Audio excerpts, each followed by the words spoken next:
Hello and welcome to Africa Event Connect. I'm your host, Projeni Pather, and as always, we're here to uncover the stories, innovations, and movers shaping the business events landscape across Africa. This podcast is made possible with the support of Business Events Africa, your trusted source for industry news and developments. Today, I'm thrilled to speak with someone who is not only a visionary in the business events sector, but also deeply committed to driving economic development and community upliftment across our continent.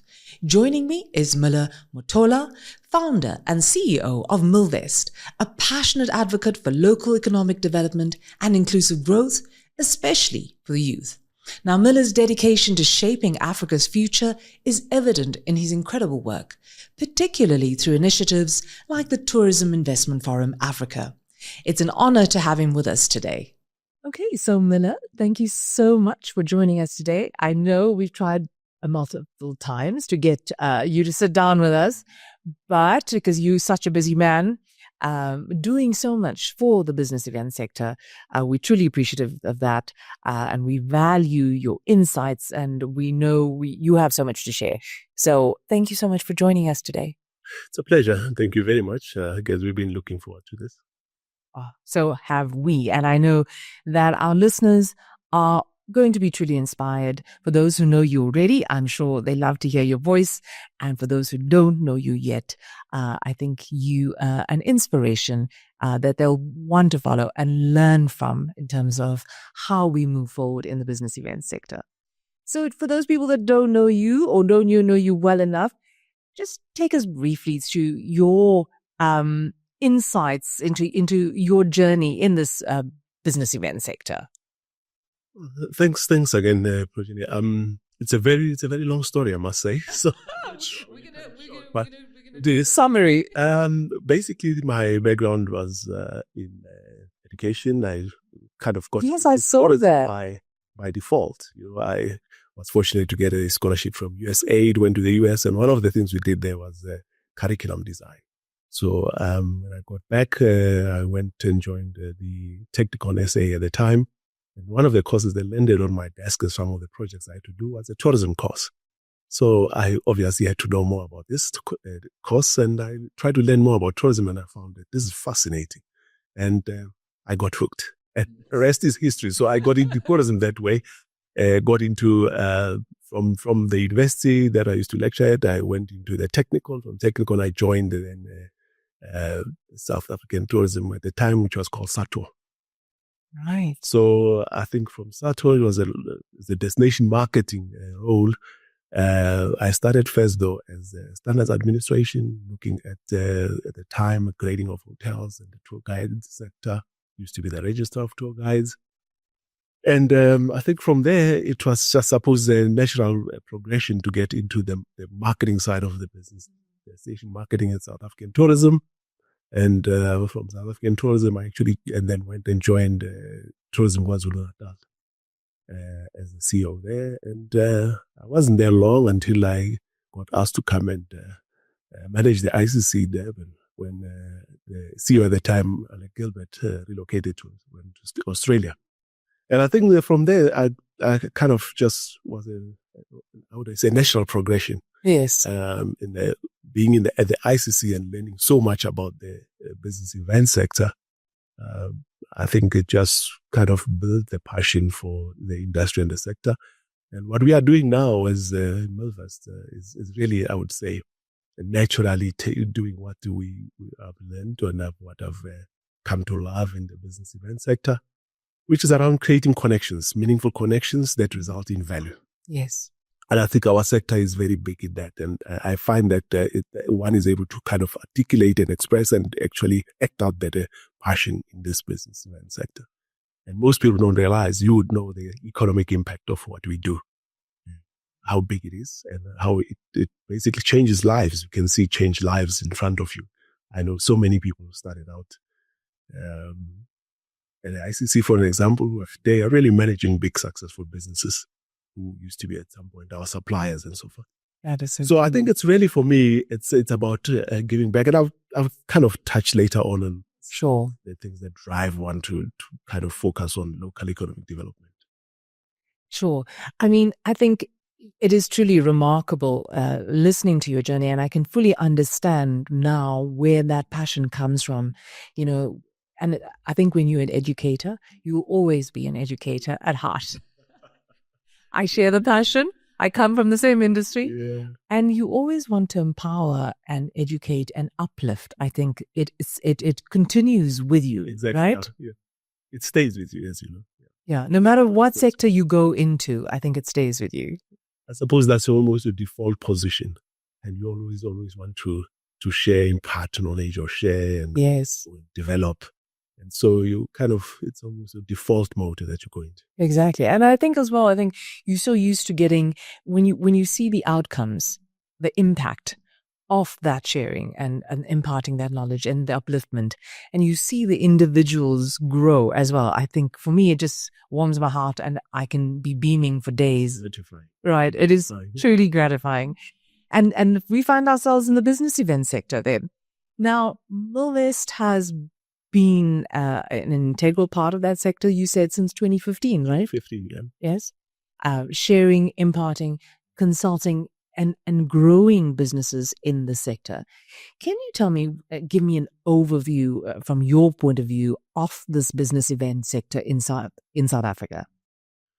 Look, I think the business event sector in South Africa is really set for growth, and you have to look at it in the context of what's happening in the continent.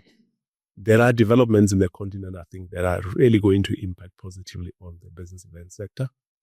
In South Africa already, I mean, this is similar to the tourism sector, which took really a knock during COVID. You are seeing a strong recovery now in the tourism sector as in leisure, but you're also seeing a strong recovery on the business event side. So as business and as the economy starts to grow and come out of this hiatus we're in with COVID, you're seeing a lot more activity, economic activity, you're seeing business activity, you're seeing more meetings and engagements happening. But I think a big factor is also the opening up of the economy on the continent through the Africa Continental Free Trade Area. So we are now able to trade across borders a lot easier. You've seen tourism itself as the trading services falls within there, and there are protocols that govern how you can now do trade or business across borders a lot easier, and no restrictions, no tariffs. And I think that is what's really opening up our sector. And the other developments are really linked as well to us as a country in terms of the expansion of the BRICS membership, because we need to look at that as an opportunity that we are now part of a bigger grouping. And those countries also tend to be our bigger trading partners. And so the more we do trade with them, the more they need to meet, the more they need to, hold meetings and conferences. So for me, I think the future is very bright when it comes to our meetings event sector. The other factor I might also mention is the importance that I think increasingly our governments are placing on not just leisure tourism, but business events. You're seeing a lot of countries on the continent setting up a convention. Example, Uganda, Kenya, Rwanda. They're all focused on the business events because they realize that it can make a difference in terms of economic impact, but also inclusion. That's the biggest thing about it is the inclusion of local communities, host communities, whether including them as suppliers to the sector, including them as partners, including them as vendors. That I think is a big impact of our sector. And I think for us that's what I think we find pleasing about the sector, but also we see the opportunities in the business event sector in the continent and South Africa. Now, what is Millvest's role in the development of the business event sector? Well, Millvest is we started off really as a consulting company, which is what we still do, a lot of consulting in the tourism and business event sector, whether you're looking at doing for a feasibility study around building a convention center or you're looking to do a master plan for the tourism destination. Right. That's the kind of work we started doing. And with that work, as you assist not only destinations, but you also assist private businesses, you get to the point where people have now done all the feasibility studies, the business plans and everything, and say, well, Now we need to talk about the funding part of it. Yes. So how do we get to that? And we found that we got drawn into the funding or the capital raising space. And so today we'd be talking to someone in Mozambique that's got a very small piece of land along the beach, and they want to see what they can do to develop it. So we are assisting with that. And then the next is, okay, where do they get the financing? Tomorrow we might be doing the same thing in Botswana. So we really felt maybe it works a lot better if we have a platform once a year called the Tourism Investment Forum Africa. We bring people together, not a big grouping of people, maybe 100, 200 people together, people who have projects, and we connect them with people who can potentially finance those projects. And that is how really Millvest's business events division was born, which is one of our platforms being the Tourism Investment Forum Africa. So we continue to then provide the support through that means. Now, the Tourism Investment Forum for Africa, I think it's so unique and it's so needed because that is very often the case, that we have these gems in our cities, in our countries, in different corners of the continent. And how do we bring that forward, and how do we find the investment for it? Because it has so much of potential. Africa has so much of potential. And I'm sure you've seen that in the businesses that you've delved into, in the people that you've worked with, right? Yeah.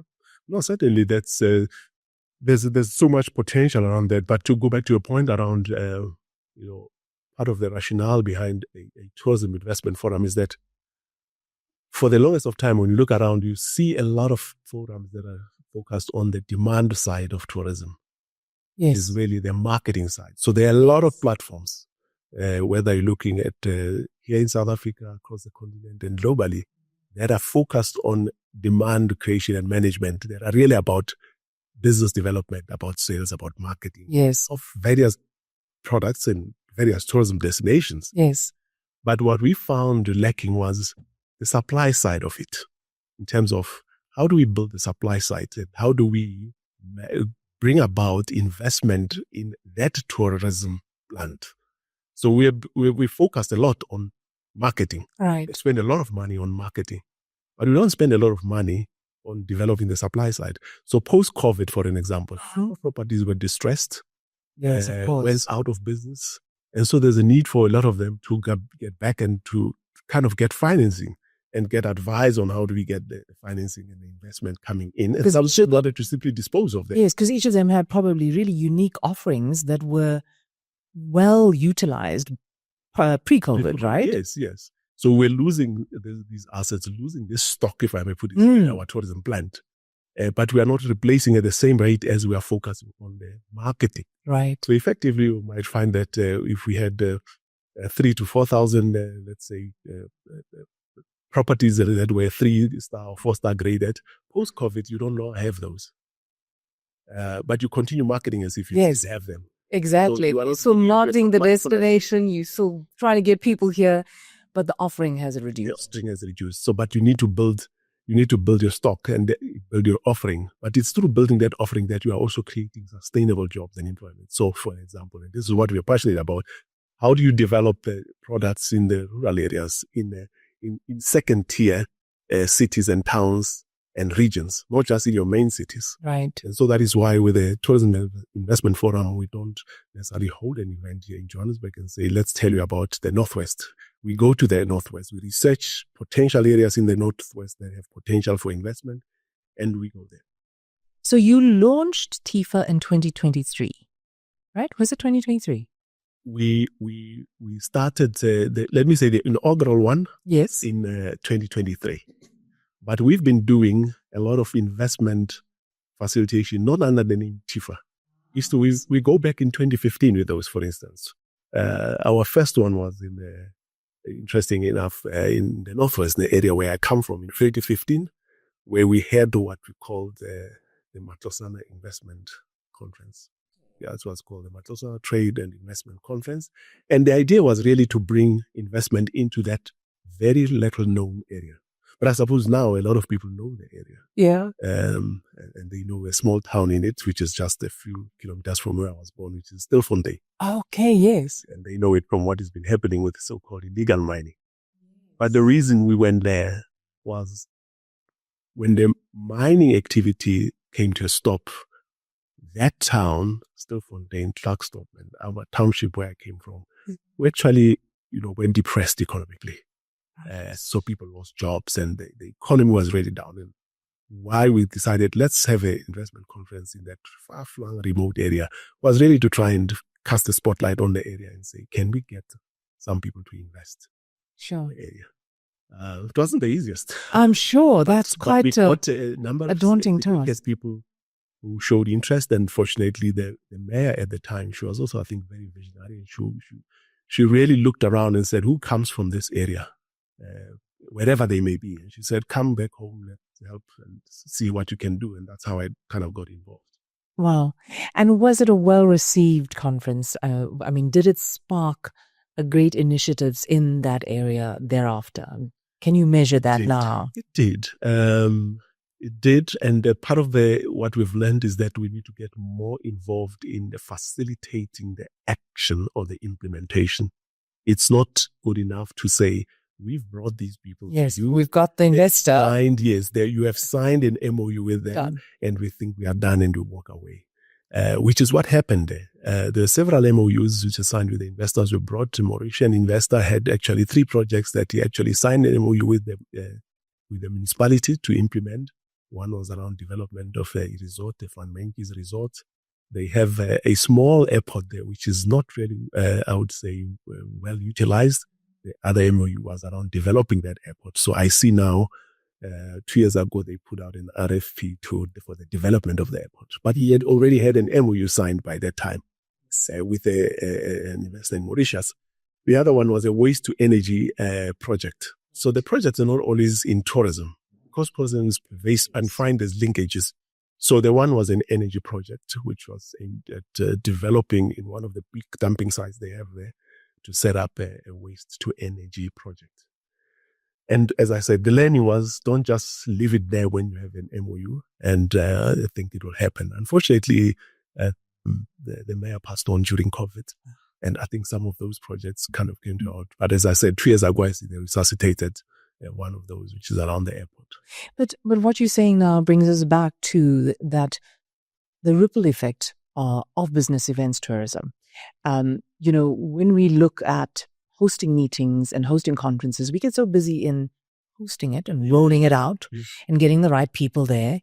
But like you've spoken about 3 projects that are totally unrelated to a meeting, the ecosystem that we have involved in hosting a meeting or a conference. You're talking about an airport, right? Waste and water. And you're talking about a resort. Yes, okay, the resort might give us some accommodation, and the airport can help us bring in our guests, and the waste and water actually helps us to make our guests comfortable, right? So we have such far-reaching impact that I think the sector is underestimated, or in terms of the value that it can offer a particular destination, like a little small town like this, for example. Yeah. And you're right, Projeni. And sometimes we kind of overlook this as because we are focused in the business of the business, which is the meeting itself. Yes. But what value that meeting creates beyond itself, it's immense. Yeah. And sometimes we don't get to tap into it or measure it because we move on with our business of saying we've hosted the event, we've achieved ABC, but we don't go beyond that and say, okay, what did another sector that's not related to this benefit?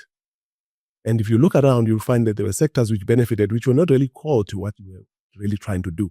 Yes. And maybe might not have been intentional and deliberate about it, but they still do benefit. And that's what we have seen when we started in 2015. There are residential developments which were linked to that, that have also gone out of that. In fact, one of the Australian investors we brought ended up investing in it's not a construction company, but the ladies manufacture corrugated iron used in low-cost housing. And that's one of the businesses that he ended up coming. But he had come here to attend a tourism investment forum. Right. Or if I may put it there, because our focus at the time was tourism. Yes. In 2015, it was tourism and other sectors. But he ended up investing in a different sector, which is really around construction, it was around real estate. And he continues to have investment in Tshwane, not in the area where we brought him, but he found something.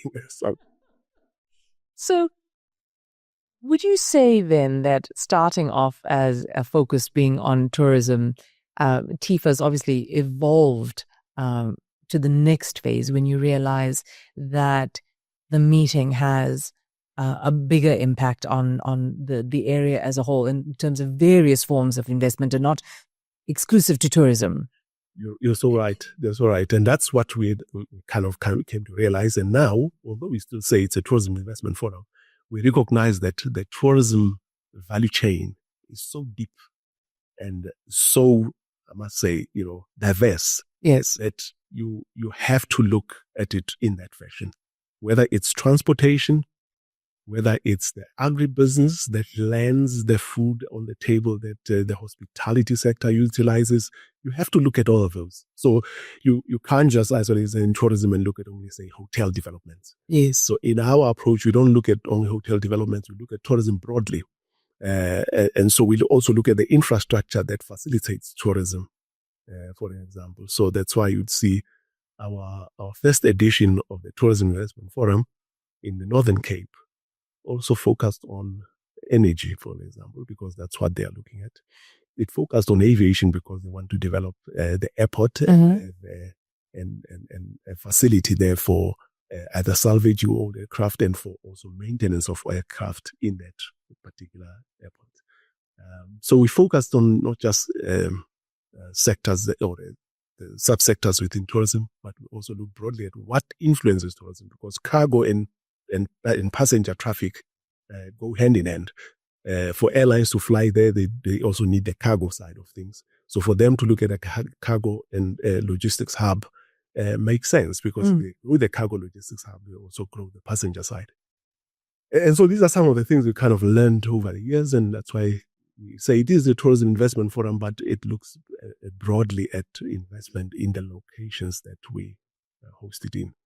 Now, from some of the projects that you have talked about now, and there could be others as well, certain standout projects that come to mind, do you feel that when you go back now, because you've learned that there needs to be a follow-up, that we can't leave it as is after the MOU, yes, and there is a kind of nurturing or a little laboratory going on where, you create this a system where we can keep checks to make sure that the project is being fulfilled.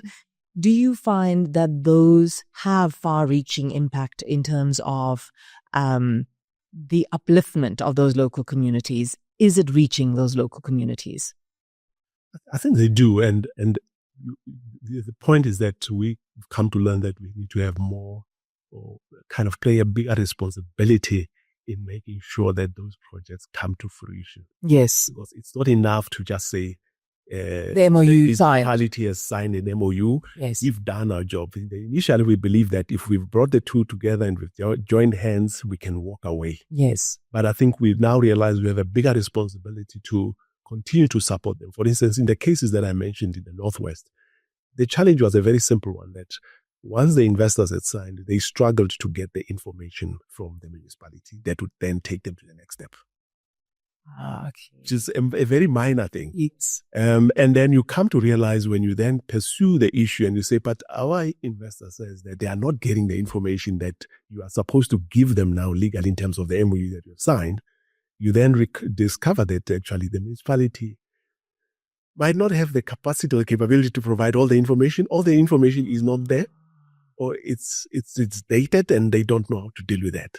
So in one of the instances, we have to say, for example, the airport development, you have a feasibility study that was funded by the Development Bank of Southern Africa. Right. All you need to do is, can't you go back there and request to update the feasibility study? Because all the investor is asking for is an updated feasibility study over and above all the other information you've given them. Right. So, because then that is what really then benefits the economy, because then you move the project to the next level. Yes. That's fruition. And I think it has been a learning for us. But also then the collaboration has to go beyond just the event. And the collaboration sometimes includes the community, for the community to understand, because you bring people there, you build an expectation. Yes. You hear these people talking about these things, and 2 years down the line, they're asking, where is it? They're asking, where is it? And the airport is still there. Our children are not getting jobs in this airport because it's not growing or nothing is happening. Right. So you almost have an accountability to kind of take it to the next level. And I think that's one of the things we've learned, and we're trying to kind of introduce in the projects that we're running, like maybe the projects that came out of our second edition. Now, do you feel that the Africa Free Trade Agreement, Africa, I missed a word there. Continent. The Africa, it is a mouthful. The Africa Continental Free Trade Area Agreement has benefited, that as communities in South Africa, or in Africa, they're benefiting from this agreement, that it's allowing a better flow of investment into the country, that it's investors are more willing because there's less barriers. I think it will. And if I take again our sector, tourism, big trade in services, the agreement, amongst other things, and what they seek to do is to allow for free movement of not just people, of goods as well, free movement of skills, continent, but just the free movement of people will help to facilitate travel, just as a thing. And that's why the Africa Continental Free Trade Area Secretariat is also seized with the issue of making sure that the whole issue of one African air travel market becomes a reality. Yes. So they are seized with that as part of this agreement. So for example, there are protocols on investment, there are protocols on issues around the travel of free travel of people and goods. All these things are really aimed at facilitating trade. And the more they facilitate trade, the more people are said to benefit on the ground if properly managed. And I think that is one of the biggest things around the Continental Free Trade Area. In investment, there are also protocols that focus on investment, how to facilitate cross-border investments, make it easy for cross-border flows. And part of our thinking within the Tourism Investment Forum space is that there's a lot of capital in the continent itself that can move across all over the continent. South Africa, for instance, is poised as one of the countries that can invest a lot more in the continent. Oh. Right? So the Africa Continental Free Trade Area makes that process a lot easier. And so with not just the movement of people, but also movement of capital across the continent, movement of instruments of financing, all these things are part of what the African Continental Free Trade Area is trying to do. And I believe that it will definitely contribute towards better community upliftment, better community beneficiation if we manage those processes rightly so. Because in everything we do, when we think of sustainability, we need to think of sustainability also from the perspective of the host communities. Sure. Yeah. And therefore, it really behoves us to make sure that it works in our favor. It works in the favor of the communities in which we operate. Yes, yes. Now, when we look at TIFA, and it's got big goals, big objectives in trying to facilitate these kind of agreements, facilitate the community upliftment, facilitate with the municipalities to make sure that they follow through and the investors follow through. I mean, it's quite a huge task. And I'm sure that requires a lot of collaboration and a lot of people and getting the right people and the right collaborators together. How do you do that? How do you bring the right people into this forum to trigger everything that is expected in terms of the investments? I think the operative word is the right people. And that's again another learning for us. Look, it's really through networks. And in this day and age, you can't do anything without partnerships. we have to establish partnerships, both based on the networks that we have created in our past lives or in our past roles, but also new partnerships that then enable us to be able to get the right people then into the room. And it's sometimes not about the number of people in the room. It's really about the quality of people in the room who will be able to make those decisions and make these things happen. So it's really based on partnerships across the continent. So we try and work with a number of partners across the continent, whether it's in West Africa, in East Africa, as well as in North Africa, so because it's not something you can do alone. So for example, in terms of projects, we reach out to countries across the continent and give them the opportunity to present their projects or to give us their projects so we can float those projects in the market. So you know what stock is available. You know what stock is available. So if you go on the Tourism Investment Forum Africa website now, you'll find probably more than 60, last I checked, was 66 projects across the continent at different stages of, how would I say, readiness. A lot of them are market ready. All they need is investors. Some of them, we are working with the people to bring them to be market ready, but because they are good concepts, we have them up there on our websites because they're an opportunity. There might be somebody who might see it and see it as an opportunity and say, well, I'm actually keen to do this. I can help you with the feasibility study. I can help you with the environmental impact assessments and all those things because I believe this project is a good project. Yes. So we don't turn away some of the projects. We put them under opportunities. But then we have opportunities of projects that are really market ready. And all we are trying to do there is to assist in getting investors to come on board into these projects. And I think that's for us is one thing that helps. And so you need these networks across not only the continent, but globally to be able to drive the projects that we are seeking to. So I'm understanding there's two streams here. I mean, the stock, having the projects that are available, and then having a lineup of investors, yes. And understanding what their goals and objectives are, what their needs are, what their capacity is, right? Yeah. And marrying those. Yes.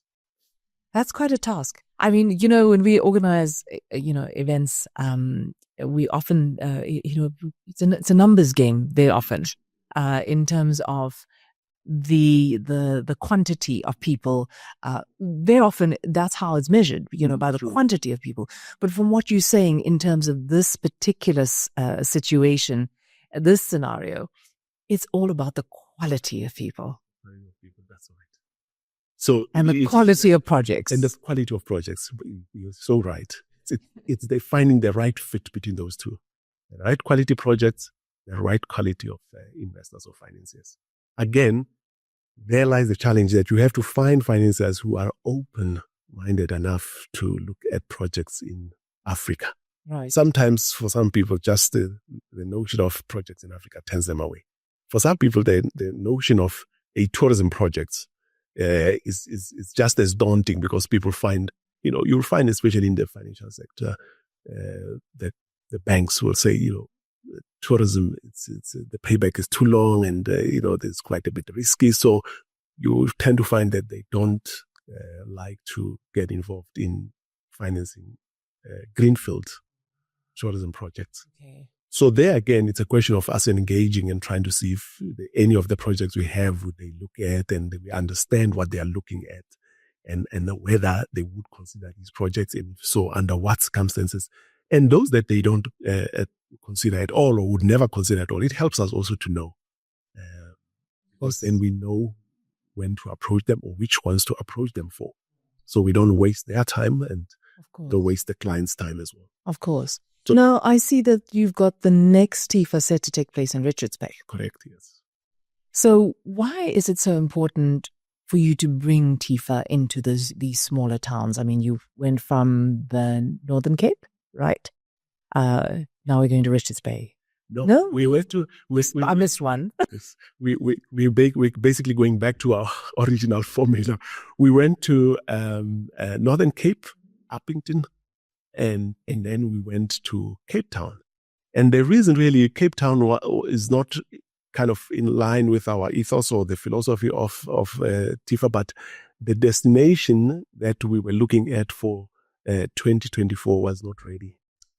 And so we then partnered with the WTM Africa to host the TIFA at WTM Africa. I see. Okay. Which was quite a challenging one, where we learned quite a lot of lessons. Right. We don't collocate with big exhibitions and lose impact. And you lose impact, but you also you struggle with managing your delegates between them sitting at their country stands on the other side in the exhibition. Oh, I see. And them going to the waterfront or the wine farms. Too many deductions. So we learned, but yes, we went to Cape Town. The reason we're going to Richards Bay is again consistent with our belief, the philosophy of TIFA, that it's a global platform, but for local action.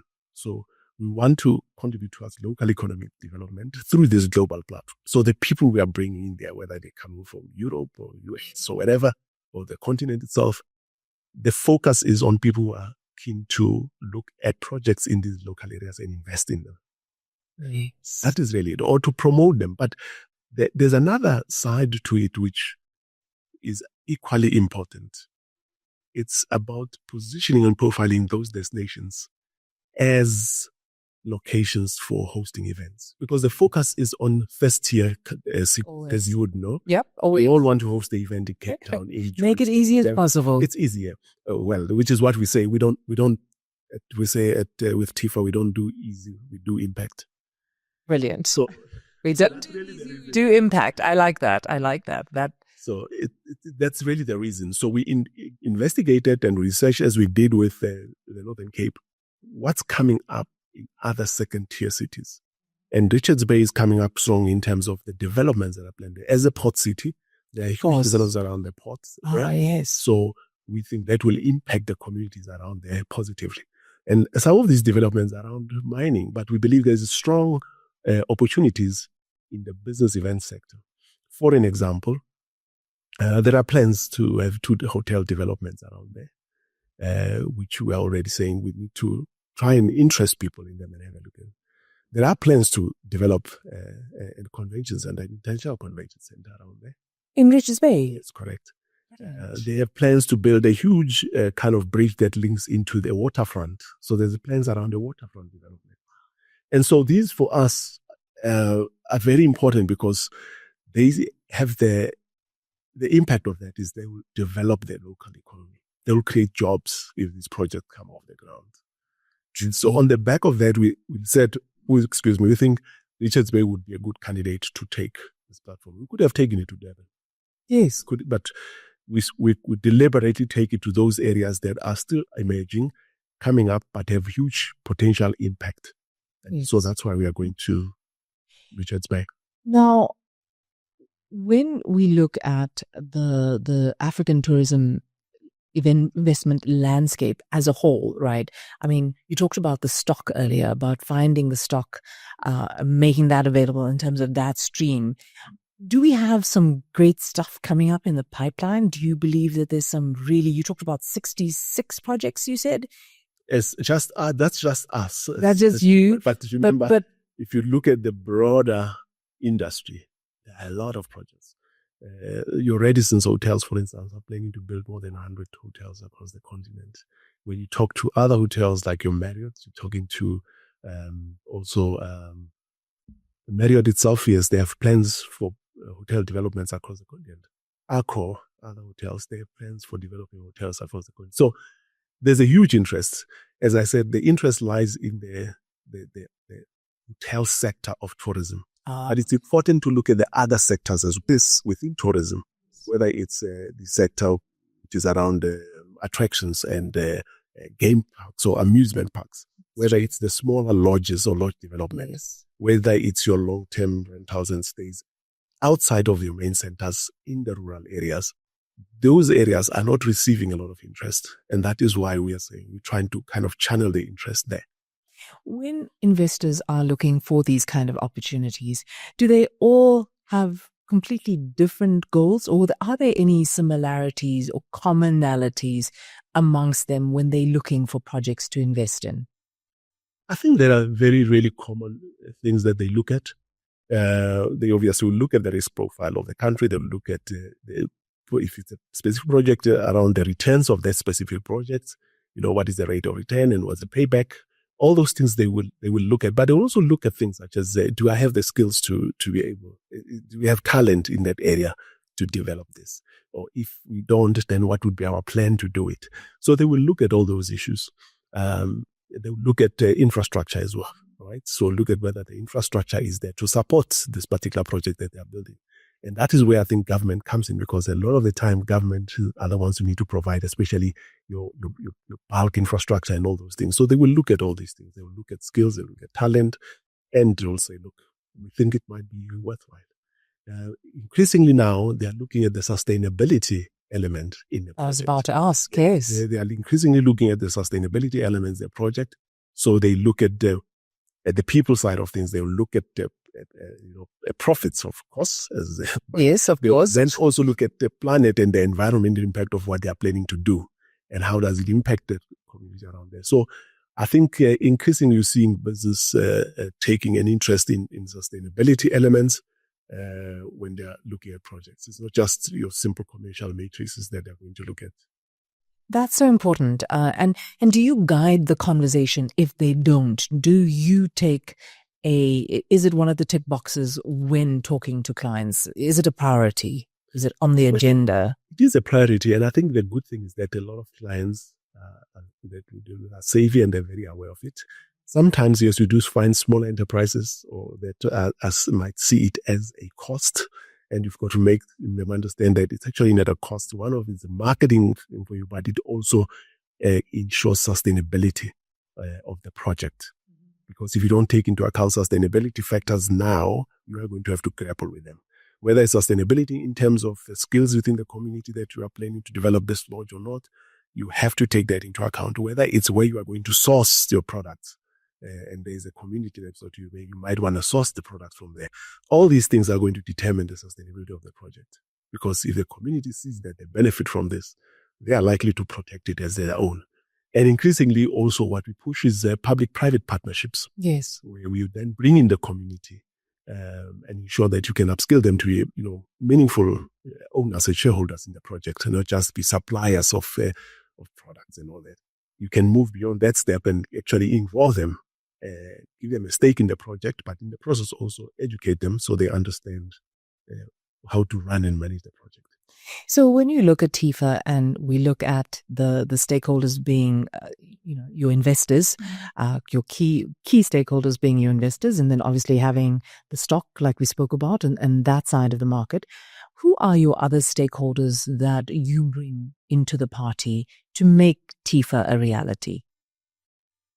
Look, the other parties are actually, let's put it this way. You have the financiers, investors. Of course, yeah. Very important people, whether you have 5, 10 of them, they're very, very important. Then you have financiers, and we're increasingly looking at bringing in banks. But you have development finance institutions, which are better geared, for instance, towards public-private partnership projects. So you try to really speak to your development finance institutions. So as your IDC, which has been a partner for the past 2 editions of TIFA, you bring in the development bank, you bring in also community-based organizations that may have an interest in those projects.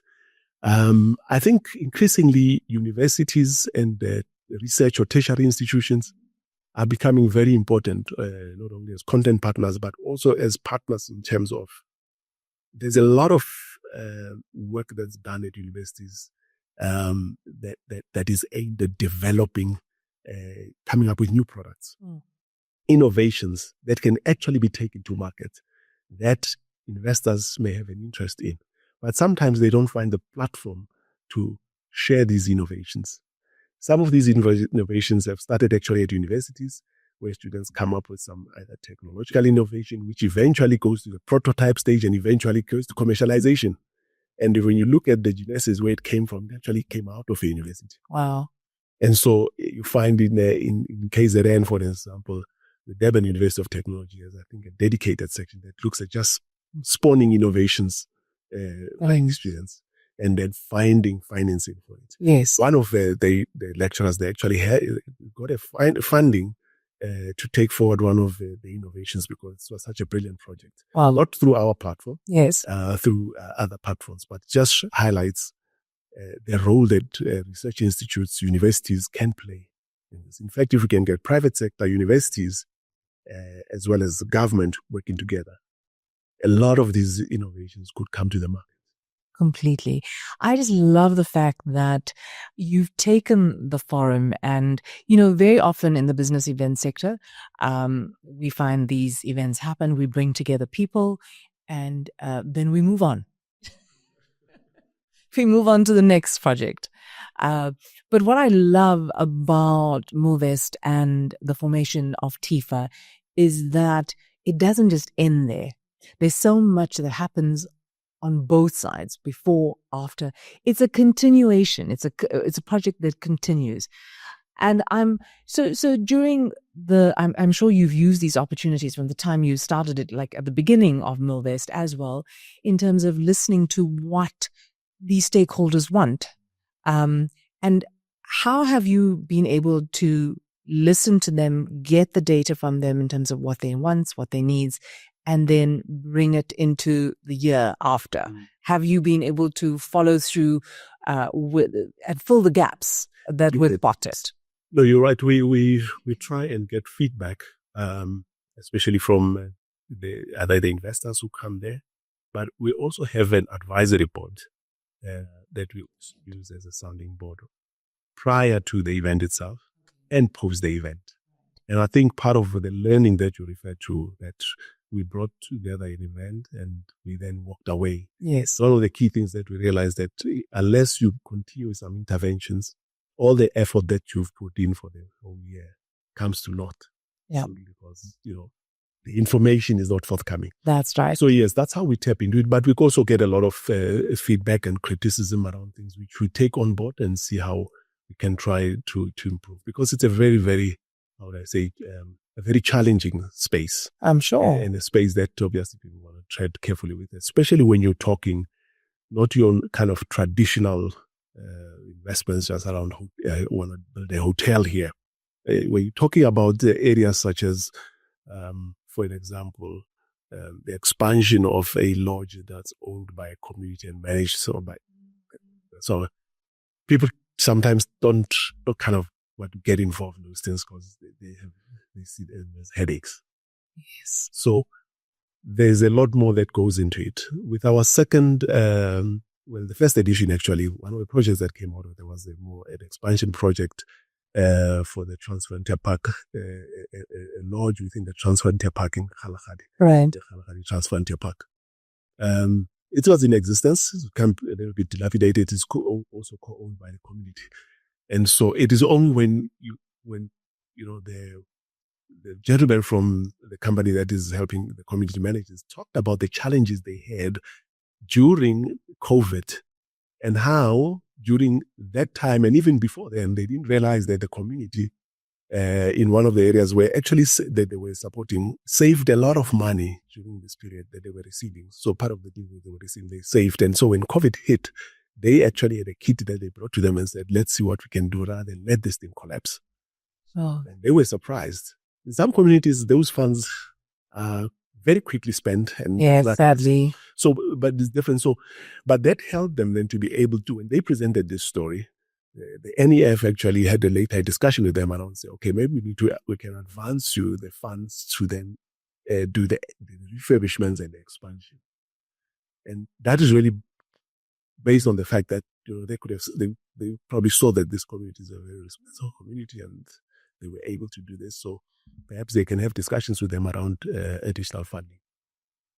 But these things are not, as I say, the easiest of things to do. And we also realize that you have to stay the course with them and help them. Otherwise, the energy you expend effectively comes to naught. And the anticipated return, which is really local economic development, you don't. Yes. Yeah, sadly. Now, Miller, as a visionary leader, what excites you most about the future of business events and tourism investment in Africa? I mean, there's huge potential. I know that, and I know it's in your blood.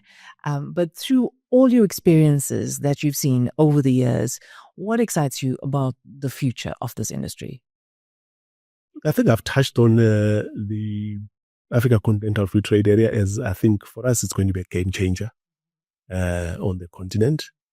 And if we focus on implementation, I think we'll really make a huge dent on unemployment, on poverty in the continent using this mechanism.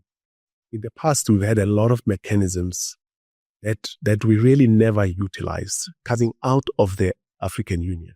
For an example, the whole issue around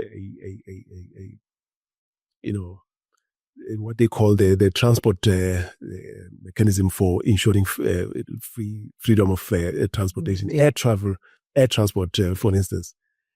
And that's been on the cards for a long time. Right. They call it SATM, yes. So it's been on the cards for a long time, but we haven't utilized it until now with the African Trade Area, which says we need to make sure that the SATM becomes a reality. Okay. That for me excites because now you've seen a lot of countries signing up into it and ensuring that the African Continental Free Trade Area becomes a reality. So the African Union is going to get a lot of leverage around that. Okay. So for me, that's one of the most exciting things that, if properly leveraged, properly used, will benefit not just the industries and the sectors that are going to enjoy the freedom of trade, yes, but also communities across our borders. And I think that is a big development for the continent. Yeah. And so we need to ensure that there's follow through and we zone into it so that we can utilize it effectively and let it have the impact that it needs to. Now, if we, in closing now, we're talking about all those young professionals that are listening to you out there. Lots of them are, desperate for information and looking for inspiration as well. What advice would you have for young professionals to wanting to make a difference in this sector? Look, I think there are two things which come to mind. Africa is a very young continent, and I think that's why it's important for us to really push youth development, but inclusion, not just of women, but of the youth. Yes. Because of the fact that we are a young continent, but because we need to invest not only in the planet, we also need to invest in our own prosperity. And that we can do by investing in young people. And here's how they can play a critical role. Technology is one of those enablers that have, in many parts of the world, enabled young people to come up with innovations that solve real challenges. Yeah. And coming from young people. So, and they are not averse to technology, unlike some of us who are well advanced in age. So they don't mind technology. They engage and interact with this very seamlessly and easily. So they are able to use technology to solve problems, real problems, and in the process create livelihoods for themselves. That is so true. And I think that's what we need to ensure that we enable. And we need to be very intentional about it. One of the biggest areas that we're seeing investment is in technology. So if we have that connection between technology and the youth on this continent, I think we're going to see quite a lot of opportunities being unlocked. And if we can unlock opportunities for funding to go into those areas, we will be doing good for our communities, but also doing good for our youth. I think that is so true. We need to embrace it. And I think besides the young people that are listening, the newcomers, new professionals to the industry, those of us that have been here for a long time, what would you say to them? I'm assuming bring in the youth, right? Engage, give them opportunities, because sometimes we get so stuck in our ways. Yeah, we are. And I think we kind of become used to doing things that way. But I think we need to open up to the young people. I try to bring them in. And give them the opportunities to experiment, invest in them, yes, and invest in those experiments. One of the things I learned in some of these youth platforms that we attend is that the young people, they are really very courageous and very bold in taking the steps if you just provide them with the means. Yeah. All they need are the means, and create the means, and they will take those bold steps. So one of the things I heard them say a lot is they prefer to fail fast and fail forward. So Okay. give them the opportunity to experiment, try things, fail, and then fail forward. And I think the challenge is that sometimes we don't invest in failure for good reasons, but sometimes people who try things and do things and fail and they come back and they try again, they're most likely to actually come up with some of these things that are going to change society. Innovations come from that, from people who are bold and take those bold steps. And these young people, they're like that. Wonderful. Miller, thank you so much. It's been an absolute pleasure. I've learned so much through this conversation. We've always spoken, but going into such depth and understanding the gravity of what you are doing through TIFA and through Millvest is really, really phenomenal. It's so impactful and so inspiring. So thank you so much for sharing that. How can our listeners stay updated on TIFA and get involved in Africa's growth story? Well, thank you for having me, Projeni. But to answer your question, you can reach out to us at www.tourisminvestmentforum.africa or at www.millvest.co.za. Any of those platforms, and we're happy to engage. Thank you so much. It's been an absolute pleasure. I hope you've enjoyed your time with us. Thank you very much. I've thoroughly enjoyed this, and I really trust that we can do something about the areas that you've highlighted as very important for our continent. Completely. Thank you. Thank you. Thanks. Once again, thank you so much, Miller, for sharing your invaluable insights and the incredible work you're doing to drive investment and sustainable development across Africa. It's been such a pleasure having you on the show, and we can't wait to see what's next for TIFA and Africa's business event sector. And our listeners, stay tuned for more inspiring conversations right here on Africa Event Connect. Until next time, I'm your host, Projeni Pather, reminding you to stay connected, stay inspired, and keep creating opportunities for Africa.